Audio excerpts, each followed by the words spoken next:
Abro la aplicación de mensajes y veo su nombre. Mis dedos tiemblan sobre la pantalla. Suspendidos en el aire como si tuvieran miedo de tocar algo sagrado, algo que no me pertenece. Hay 6 meses que no escucho su voz y hoy por primera vez, me doy cuenta de que no recuerdo exactamente cómo sonaba cuando leía letters. Es pensamiento me rompe por dentro de una manera que no puedo explicar con palabras. Es como si una parte esencial de mí se hubiera desvanecido sin que me diera cuenta. Como arena que se escapa entre los dedos. Todo empezó con una discusión tonta. Una de esas que en el momento parecen el fin del mundo, pero que con el tiempo te das cuenta de que no valían ni un segundo de dolor. Era un viernes por la tarde. Recuerdo el clima, recuerdo la luz del sol entrando por la ventana. Recuerdo cada detalle de ese momento porque fue la última vez que hablamos de verdad. Discutimos por algo que ahora ni siquiera importa. Creo que fue sobre planes cancelados, sobre expectativas no cumplidas, sobre palabras maldichas en un momento de cansancio. Pero lo que empezó como un desacuerdo simple se convirtió en algo más grande. Msoscuro. Las palabras se volvieron más duras. El tono de voz subió. Y entonces luego es silencio. Es silencio terrible que ocurre cuando dos personas que se aman dejan de intentarlo. Colgao teléfono pensando que al día siguiente todo estaría bien, que como siempre uno de los dos daría el primer paso, y nos reiríamos de lo tontos que habíamos sido. Pero esta nunca luego, pasa una noche, luego otra. Luego uno semana. Mi orgullo me decía que no debía ser yo quien la mara primero. Después de todo, yo también tenía razón en algunas cosas. También había sido herido. También merecía una disculpa. Así que esperé. Y esa persona también esperó. Y lo que debió ser una pausa de reflexión se convirtió en una distancia que ninguno de los dos supo cómo cruzar. Al principio, mantuve ocupado. Salía con amigos, trabajaba más horas, llenaba cada momento del día con ruido y movimiento para no tener que enfrentarme al silencio. Funcionó por un tiempo. Me convencí de que estaba bien, de que la vida seguía, de que algunas personas simplemente no están destinadas a cuidarse. Me repetía estas frases como un mantra, como si diciéndolas suficientes veces se volvieran verdad, pero las noches eran diferentes. Las noches no perdonan. Cuando todo se cala y te quedas a solas con tus pensamientos, ahí es cuando la verdad te encuentra. Me descubrí buscando su nombre en red social, solo para ver si había publicado algo nuevo.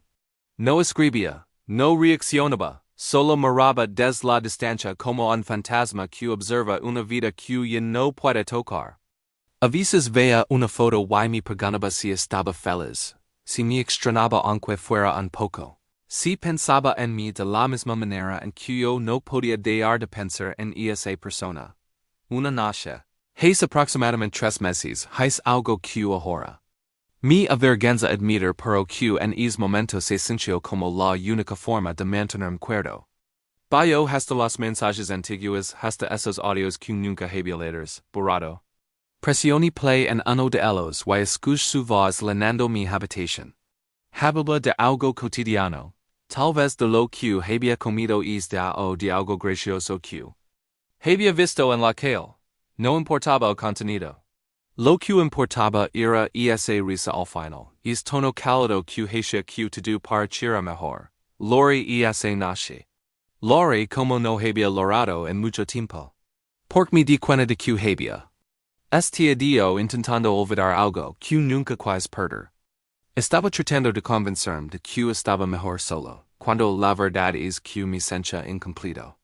Esa voz que solía ser parte de mi rutina diaria, que me despertaba con mensajes de buenos días y me acompañaba hasta la noche, ahora solo. Existía en grabaciones que se sentían como ecos de un pasado que no sabía si podría recuperar. Los días siguientes fueron una montaña rusa emocional.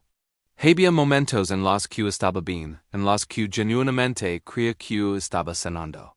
Pero luego escuchaba una canción que solíamos compartir. O pasaba por un lugar donde habíamos estado juntos y todo es progreso se derrumbaba. era. Como construir un castillo de naipes que el viento derribaba una y otra vez, mis amigos intentaban ayudar. Me decían que el tiempo lo cura todo, que hayamos peces en el mar, todas esas phrases hacas que la gente dice cuando no sabe qué más decir. Yo esencia sonreía, les agradecía su preocupación. Pero por dentro sabía que no entendían. No se trataba de encontrar a alguien lebo. Se trataba de que había perdido a alguien irreemplazable. Y ahora, 6 meses después aquí estoy. Mirando es nombre en mi pantalla, sintiendo como mi corazón late tan fuerte que parece que vie salir de mi pecho.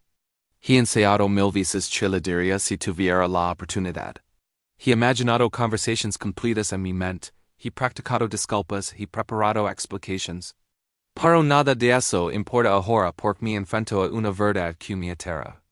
No sé si encuera escuchar me. El cursor parpadea en la pantalla, esperando. Yo sigo aquí, paralizado entre el deseo de reconectar y el miedo al rechazo. Los primeros días fueron exactamente como imaginé que serían. Llenos de orgullo. Y de un silencio ensordecido que llenaba cada rincón de mi vida. Me desperté esa primera mañana después de nuestra discusión esperando ver un mensaje de disculpa. Una llamada perdida, cualquier signo de que todo volvería a la normalidad. Pero mi teléfono permaneció en silencio. Y en lugar de tomar la iniciativa, mi aferra mi dignidad herida como si fuera un salvavidas en medio del océano. Me decía a mí mismo que tenía razón en esperar. Después de todo, no había sido solo mi culpa. Las palabras hirientes habían venido de ambos lados. Los malentendidos habían sido mutuos. ¿Por qué tenía que ser yo quien diera el primer paso? ¿Por qué tenía que ser yo quien tragara su orgullo y admitir que tal vez, solo tal vez, había exagerado las cosas? Así que esperé. Y mientras esperaba, construí muros alrededor de mi corazón, convenciéndome de que era lo correcto. La primera semana pasó en una especie de neblina. Me mantuve ocupado de formas que ahora reconozco como mecanismos de defensa. Acepto cada invitación que recibí. Salí con amigos que hacía meses no veía letters. Me quedaba hasta tarde en la oficina, buscando proyectos adicionales en los que enfocarme. Cualquier cosa con tal de no tener que sentarme solas con mis pensamientos, con el eco de esa última conversación resonando en mi mente. Pero la vida tiene una forma cruel de recordarte lo que intentas olvidar. Fue en la segunda semana cuando realmente empecé a sentir el vacío. Estaba en el supermercado, eligiendo frutas sin pensar realmente en lo que hacía, cuando sonó una canción por los altavoces.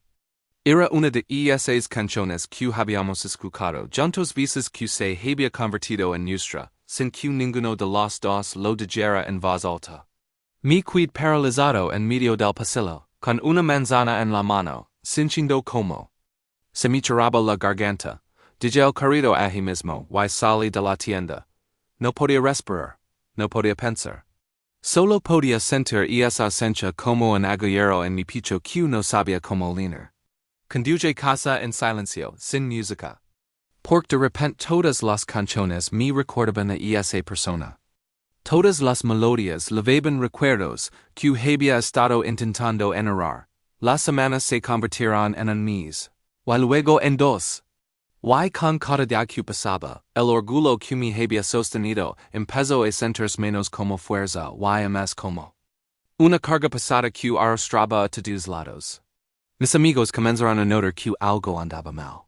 Me preguntaban si estaba bien, y yo siempre respondía con la misma sonrisa ensayada y el mismo todo está perfecto.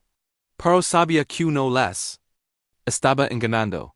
Podían ver a través de mi fachada. Podían notar la tristeza en mis ojos aunque intentara ocultarla. Había noches en las que no podía dormir. Me quedaba despierto, mirando el techo, reproduciendo nuestra última conversación una y otra vez en mi mente, como si fuera una película que no podía dejar de ver. Pensaba en todas las cosas que podría haber dicho diferente, en todos los momentos. En los que podría haber respirado profundo, en lugar de dejar que la frustración controlara mis palabras. El arrepentimiento es un sentimiento extraño. No duele como una herida física, pero de alguna manera es más persistente, más profundo. Few. Durante una de esas noches de insomnio, cuando es algo que ahora veo como el comienzo de mi verdadera comprensión de lo que había perdido. Abrí la aplicación de mensajes y veo hasta los audios más antiguos, esos que nunca había tenido corazón para borrar. Había docenas de ellos. Algunos eran largos, conversaciones completas capturadas en mensajes de voz. Otros eran cortos. Apenas unos segundos de risa o de una broma rápida. Presione play en el primero. La voz llenó mi habitación a oscuras, y fue como si el tiempo retrocediera. Hablaba sobre un libro que había leído, emocionada por compartir las ideas que le había despertado. Podía escoger la página en cada palabra, y esa forma única de hablar que tenía cuando algo realmente le importaba. Cerré los ojos y por un momento fue como si estuviera allí, como si nada hubiera cambiado. Pero luego el audio terminó, y el silencio regresó, más pesado que antes. Reprodujo otro. Y otro. Y otro. Me quedé despierto hasta el amanecer escuchando. Esa voz que había llegado a amar tanto. Y esa voz que ahora solo existía en grabaciones digitales que se sentían como ventanas a un mundo que ya no podía letters alcanzar. Lori sin intentar contenerme, porque no había nadie ahí para verme. Nadie que pudiera juzgarme de bilidad la manana seguían y despert con los ojos hinchados y el corazón en más pesado. Mi mira en el espejo y apenas reconocía la persona que me devolvía la mirada. ¿Cuándo me había vuelto tan bueno en fingir? ¿Cuándo había aprendido a sonreír mientras por dentro me desmoronaba? Empecé a notar cosas que antes pasaban desapercibidas. Veía parejas en la calle tomadas de la mano, y sentía una punzada de dolor en el pecho. Escuchaba a mis amigos hablar sobre sus relaciones, sobre pequeñas discusiones que habían resuelto con una conversación honesta. Y me preguntaba por qué yo no había podido hacer lo mismo. ¿Por qué había dejado que el orgullo se interpusiera entre nosotros? ¿Por qué había elegido tener la razón en lugar de tener paz? Los lugares que solíamos visitar juntos se volvieron sitios que activamente evitaba. Es pequeño café, donde pasábamos horas hablando de todo y de nada. El parque donde caminábamos los domingos por la tarde. La librería donde nos perdíamos entre estantes, recomendando libros mutuamente. Todos esos lugares ahora estaban marcados en mi mapa mental como zonas prohibidas. Territorios llenos de recuerdos que dolían demasiado para enfrentar. Intenté salir con otras personas. Amigos bien intencionados me presentaron a gente nueva. Organizaron encuentros casuales que se suponía debían ayudarme a seguir adelante. Y yo fui, porque no sabía cómo explicarles que no se trataba de conocer a alguien nuevo. Se trataba de que había una persona específica que ausencia había dejado un vacío que nadie más podía llenar. Las conversaciones con estas nuevas personas se sentían vacías, superficiales. No porque fueran malas personas, sino porque no eran esa persona. No tenían esa forma particular de reír que hacia que todo pareciera más ligero.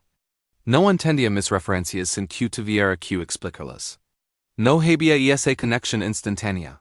Esa comodidad que solo ven con alguien que realmente te conoce. Y así pasaron más semanas. El dolor no desaparecía, solo cambiaba de forma. Algunos días era agudo y obvio, imposible de ignorar. Otros días era sordo y constante, como un zumbido de fondo que nunca se detenía del todo. Aprendí a funcionar con él, a despertar cada mañana sabiendo que es peso estaría allí, acompañándome a través del dial. Por algo estaba cambiando dentro de mí, aunque no me diera cuenta en ese momento. El orgullo que me había sostenido empezaba a gritarse, y a través de esas gritas comenzaba a filtrarse algo más. La verdad la batalla interna que comenzó a librarse en mi mente era más agotadora que cualquier conflicto externo que hubiera enfrentado antes. Cada día me despertaba con dos voces completamente opuestas gritando dentro de mí, cada una reclamando tener la razón. Cada una exigiendo ser la primera voz, la del orgullo herido, me recordaba constantemente que yo también había sufrido. Me repetía una y otra vez las palabras que me habían dolido durante aquella discusión. Las promesas rotas, los momentos en los que me había sentido incomprendido. Esta voz era fuerte, segura de sí misma. Me decía que mantener la distancia era un acto de autoprotección. Que ceder ahora sería como admitir que todo lo que había sentido no era válido. Que mi dolor no importaba pero la segunda voz más suave y persistente susurraba verdades que dolían de una manera diferente. Me recordaba las madrugadas en las que mi almohada estaba hamada de lágrimas. Me hacía ver que el orgullo podía mantenerme guido durante el día, pero no me abrigaba en las noches frías. Esta voz me preguntaba si realmente valía la pena aferrarme a tener la razón cuando el precio era perder a alguien que significaba tanto para mí. Me encontré atrapado entre estas dos fuerzas, como un péndulo que oscilaba constantemente sin poder encontrar equilibrio. Había días en los que la primera voz ganaba. Me levantaba convencido de que estaba haciendo lo correcto, de que el tiempo demostraría que mi decisión de mantener la distancia era la más sensata.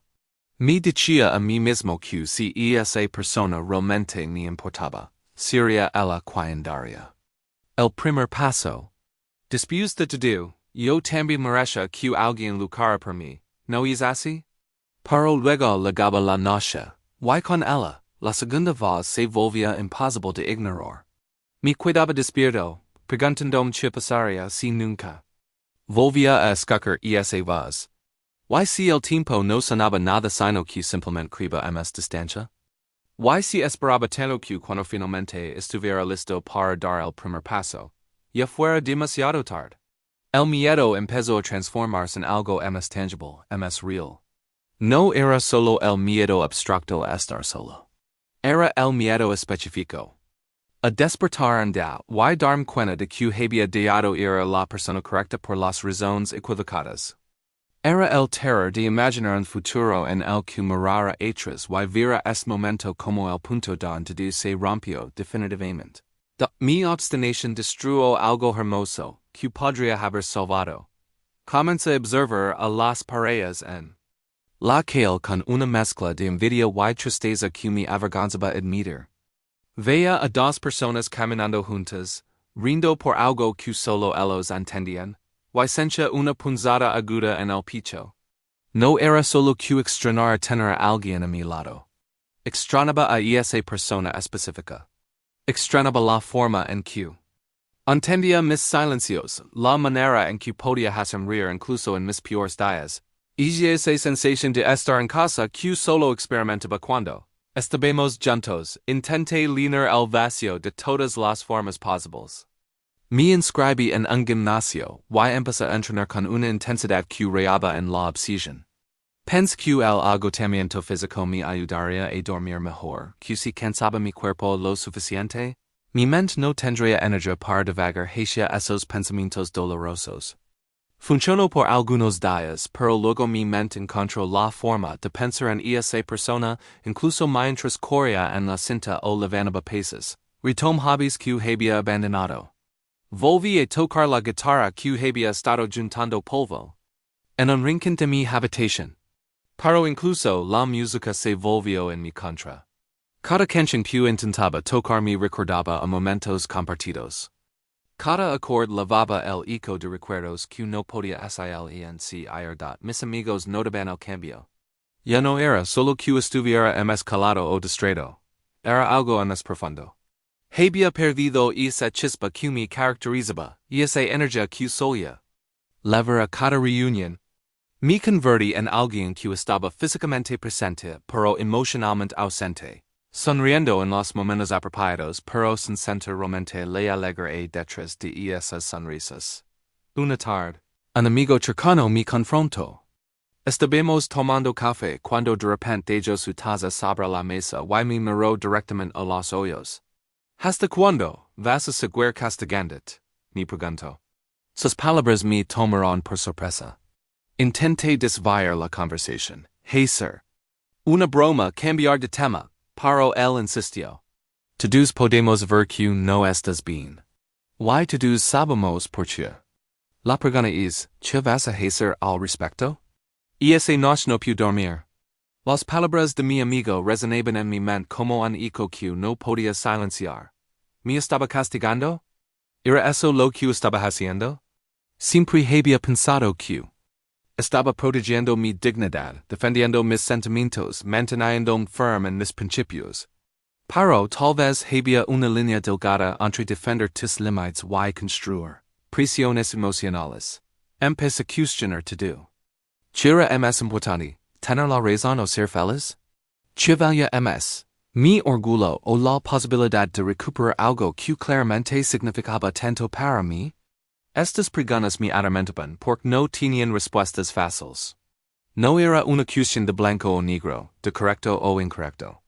Era todo un espectro de grises complicados y emociones confusas me di cuenta de que había estado esperando algún tipo de señal del universo. Alguna confirmación externa de que hacer las paces era lo correcto. Pero la vida no funciona así. No hay señales celestiales que te den exactamente hacer. Solo hay de corazón, te mente, y el espacio infinito entre ambos donde viven todas tus dudas. El verdadero punto de quiebra luego una noche. Cuando estaba viendo una película en casa. Era una comedia romántica tonta, de esas que normalmente me habrían hecho reír. Pero había una escena donde uno de los personajes dice algo que me golpeó como un puñetazo directo al alma. El mayor arrepentimiento no son las cosas que hiciste, sino las cosas que no hiciste cuando tuviste la oportunidad. Paz la película y me quedé sentado en la oscuridad, diando que esas palabras se centran. ¿Qué tipo de arrepentimiento sería más difícil de levar? ¿El de haber intentado reconectar y ser rechazado?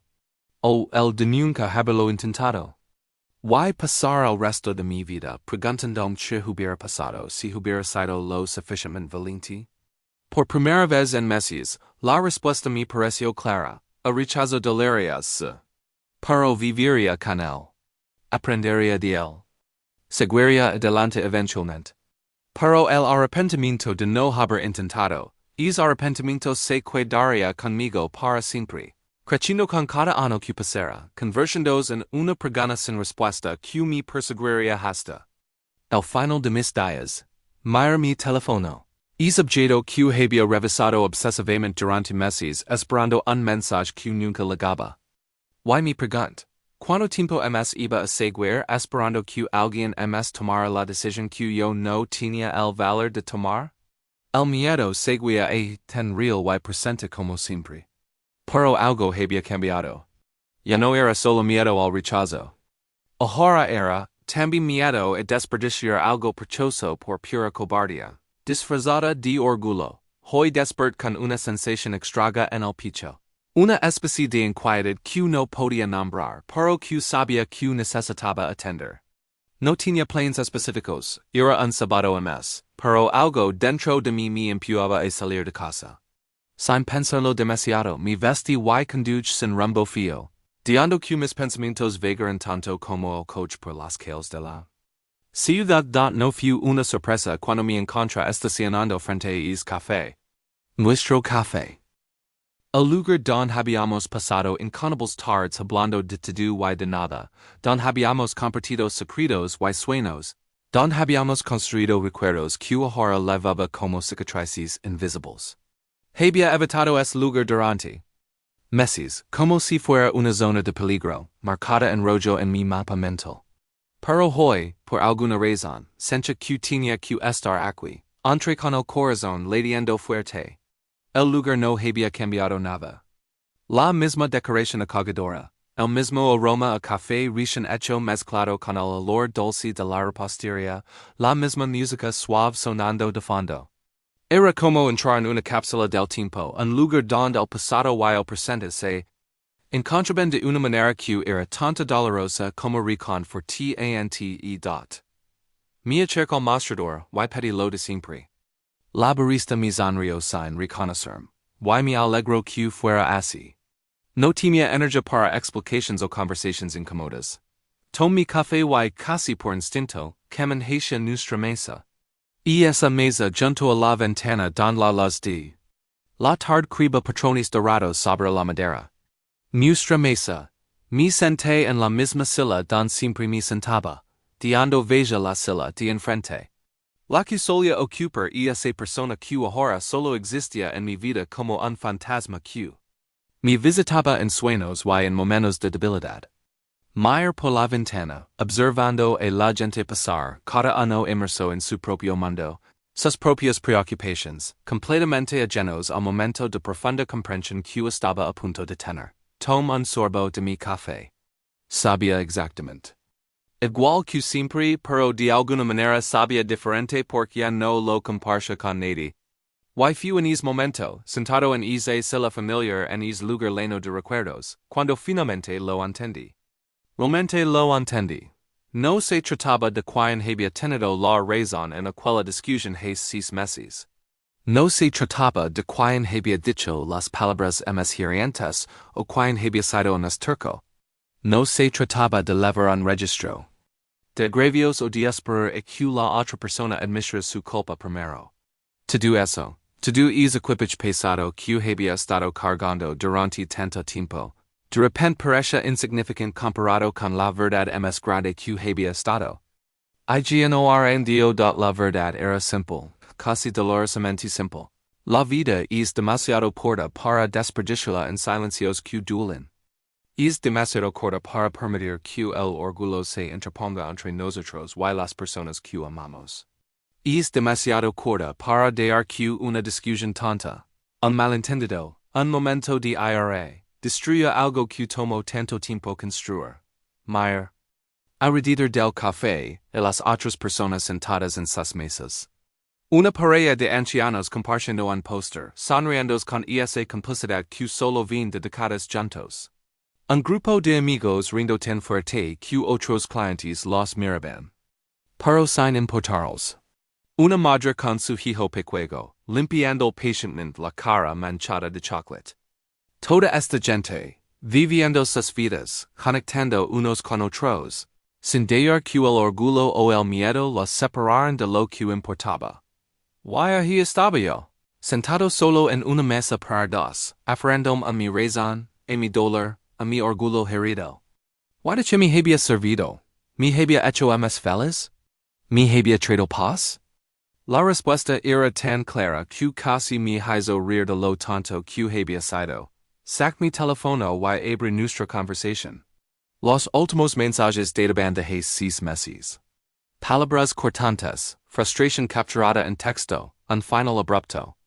Que ninguno de los dos había tenido la intención de que fuera permanente, pero que se había convertido en exactamente eso. Subí por la conversación leyendo mensajes más antiguos. Buenos días acompañados de emojis de corazones. Planes para el fin de semana. Chistes internos que nadie más entendería letters. Fotos todas enviadas solo para hacer reír al otro. Esto era lo que había letters pedido. No una discusión. No tenía razón o un desacuerdo sobre algo que ahora en sequera. Recordaba con claridad. Había perdido esto, la conexión, la intimidad. Y esa sensación de tener a alguien que realmente me conoce y me eligia cada día a pesar de todos mis defectos. Pensan todas las conversaciones que no habíamos tenido.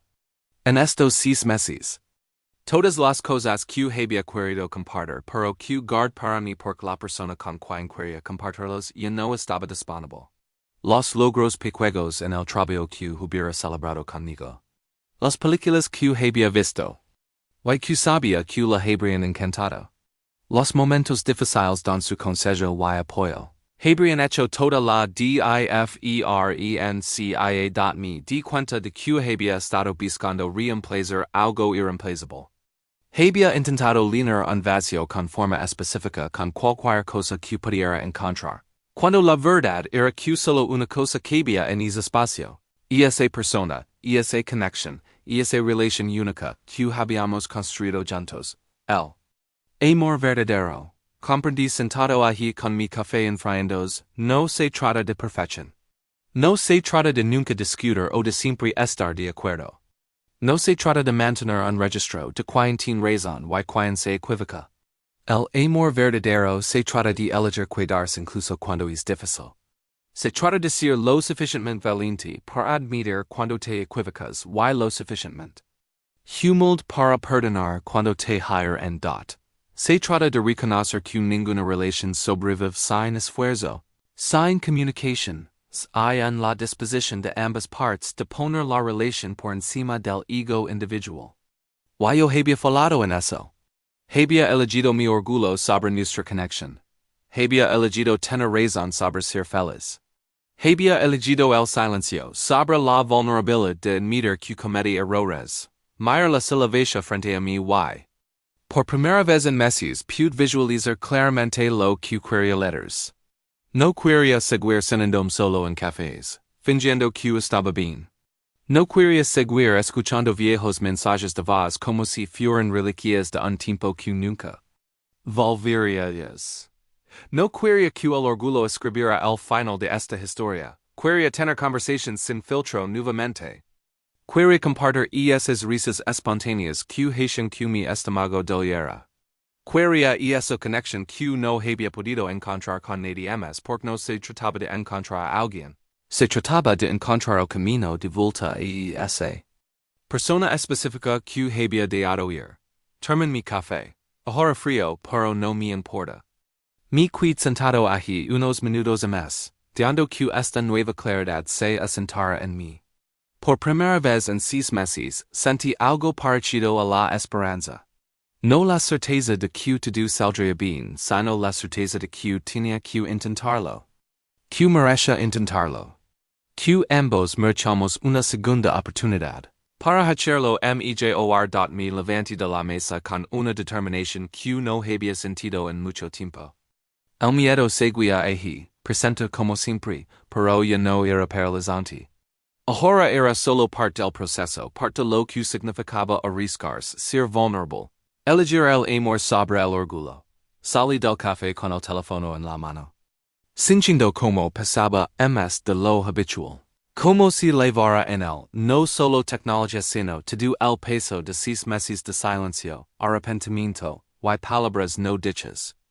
Me senté en una banca del parque que estaba justo enfrente, necesitaba un momento antes de dar paso que sabía que cambiaría todo, para bien o para mal. Abrí nuestra conversación una vez más, mis dedos temblaban sobre el teclado. Escribí. Y por al menos una docena de veces. Cada intento parecía inadecuado. Demasiado casual. Demasiado formal. Demasiado explicativo. Demasiado simple. Como condensar 6 meses de crecimiento, dolor, comprensión y arrepentimiento en un mensaje que cupiera en una pantalla? Hola, escribí primero. Luego lo borré. Demasiado simple para romper 6 meses de silencio. He estado pensando mucho. En nosotros, escribí después. Borrar. Sonaba como el comienzo de una ruptura, no de una reconciliación. Te extrago, intenté. Pero esas dos palabras, aunque verdaderas, no capturaban todo lo que necesitaba decir. Me quedé ahí sentado, viendo la pantalla en blanco, sintiendo la frustración crecer dentro de mí. Había ensayado este momento 1000 veces en mi mente durante estos meses. Había imaginado conversaciones completas, había preparado discursos elaborados, había practicado disculpas perfectamente formuladas. Pero ahora que, finalmente, tenía la oportunidad, todas esas palabras preparadas se sienten vacías, insuficientes. Respire profundo y decidí dejar de pensar tanto. Decidí escribir desde el corazón, sin filtros, sin intentar sonar perfecto o decir exactamente lo correcto. Solo la verdad, honesta y simple. Se que han pasado 6 meses y probablemente no esperas saber de mí. No tengo excusas por el silencio, solo razones que ahora me parecen tontas. Hoy estaba en nuestro café, sentado en nuestra mesa, y me di cuenta de algo. He estado esperando el momento perfecto para escribir. Las palabras perfectas para decir, pero la verdad es que no existen. La verdad es simple. te extrago de voz, tu risa, nuestras conversations. Extrago a la persona. Q ira cuando estuvimos llenos. Y se Q cometi errores, Q fui orgulloso y terco. Si todavía quieres hablar, me encantaría escucharte. Si no, lo entender, pero necesitaba que supieras esto. Leo mensaje 3 veces, no era perfecto. Probablemente había formas mejores de decirlo. Pero era honesto, era real, era yo sin todas las barreras que había construido durante estos meses. Mi dedo se movió hacia el botón de enviar, y se quedó allí, suspendido. Mientras mi corazón latía tan fuerte que podía escucharlo en mis oídos. Este era el momento. Una vez que presionara ese botón, no habría vuelta atrás. Tendría que vivir con la respuesta, fuera cual fuera. Podría ser ignorado. Podría recibir un mensaje de vuelta diciendo que era demasiado tarde. Que habían pasado demasiadas cosas, que ese capítulo estaba cerrado. O podría, solo podría, recibir una segunda oportunidad. Cerré los ojos y presioné. Enviar. El mensaje desapareció de mi pantalla y apareció en la conversación con 2 pequeñas marcas de verificación. Enviado. Y estaba hecho. No podía retractarme. No podía borrarlo. No podía fingir que no había sido lo suficientemente valiente como para finalmente dar ese paso. Guardo teléfono en mi bolsillo porque sabía que si me quedaba mirando la pantalla esperando una respuesta inmediata me volvería loco. No sabía cuándo respondería, si es que lo hacía letters. Podría ser en 5 minutos, en 5 horas, en 5 días o nunca. Tenía que hacer las paces con todas esas posibles. A idea de me levanté de la banca, y comencé a caminar sin rumbo específico. Sentía una mezcla extraña de alivio y ansiedad. Alivio porque finalmente había hecho algo en lugar de quedarme paralizado en la inacción. Ansiedad por lo desconocido, por la vulnerabilidad de haber expuesto mis sentimientos tan abiertamente. Después de tanto tiempo, camin durante horas. Observe la ciudad como si la viera por primera vez. Los árboles moviéndose con el viento, los niños jugando en el parque. Las personas viviendo sus vidas ordinarias sin saber que para mí, esta representaba un punto de inflexión. Me di cuenta de que sin importar lo que pasara, algo fundamental había cambiado en mí, había aprendido que el orgullo es un compañero frío en las noches solitarias. Había aprendido que tener razón vale muy poco cuando significa perder a alguien importante. Había aprendido que el verdadero courage no está en mantener tus barreras levantadas, sino en tener el valor de bailarlas y arriscar a ser herido. El teléfono vibró en mi bolsillo, y mi corazón dio un vuelco. Lo saqué con manos temblorosas. Era una notificación de correo electrónico. Respire, decepcionado y aliviado al mismo tiempo. Guardo el teléfono nuevamente. Seguí caminando hasta que el sol comenzó a ponerse. Pintando el cielo con tonos naranjas y rosados. Me senté en otra banca, esta vez frente a un lago donde solíamos ir a veces. El agua reflejaba los colores del atardecer, creando un espejo perfecto del cielo. Era hermoso de una manera que dolía. Por belleza como esta podía ser compartida. Pensa todos los atardeceres que había visto solo durante estos 6 meses.